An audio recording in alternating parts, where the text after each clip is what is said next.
The built-in search tool on iOS is pretty powerful, and it doesn't only find apps and files on your phone.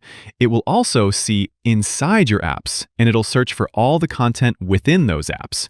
Just as an example, if I'm texting with my buddy and talking about ribs, the search for ribs will bring up that conversation and the specific message where the word was mentioned.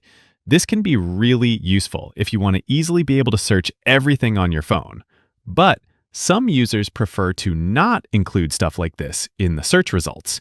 If you want to stop app contents like this from showing up in the search results, we can change that.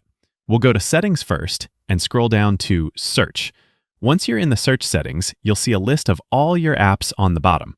There's no universal toggle, but you can change the setting individually for each app. I'll go to Messages, for example, and there's two toggles available: Show App in Search and Show Content in Search. These are pretty self-explanatory. I can toggle off the switch for Show Content in Search, and when I go back and reset my search, searching for ribs will not bring up my conversations anymore. If I search for the app itself, it does show up in the search results, so I can still quickly launch that app by using search if needed. If I go back and toggle off the first option, it will hide the app itself from my search results, and it will also hide all the contents within that app.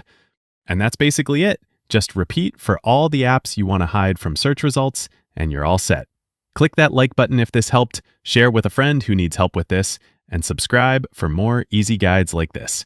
Thanks all. I'll see you in the next one.